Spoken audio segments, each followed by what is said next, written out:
Ayan na mga dudoy, magaluto nga tayo ngayon yan ng pork steak. Isang mabilisang luto lamang ngayon. Iniwa ko na yung sibuyas, bawang, tsaka luya. Pinainit ko na nga na yung kawali, tapos naglagay na ako dyan ng mantika. Tapos nilagay ko na rin yung sibuyas. Sinunod-sunod ko na, nilagay ko na rin dyan yung bawang, tapos luya. Tapos haluin lang sili, nilagyan ko na rin sili yan, pampasarap na naman ng sili, pampaganang kumain. Tapos haluin mo na lang ganyan, dodoy, haluin mo lang hanggang sa maging bilog-bilog na ganyan na ang itsura, yan. Tapos pwede na yan, lagyan mo na mamaya yan ng toyo.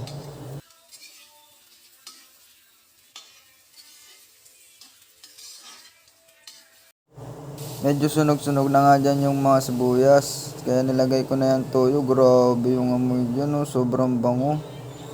Tapos nilagay ko na rin yung tubig para lumambot mamaya yung pork chop natin. Tapos paminta. Nilagyan ko na rin yan.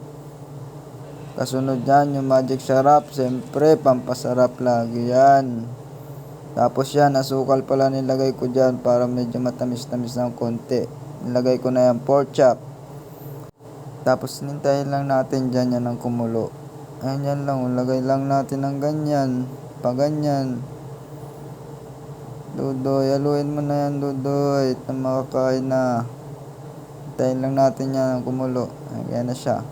Tapos mga ilang minuto, ganyan na yung itsura niya. Hindi pa dyan tapos tayo, syempre. Pagtapos kumulo ng ilang minuto, ganyan ang itsura. Grabe naman yan. Ganyan dapat yung mga sauce.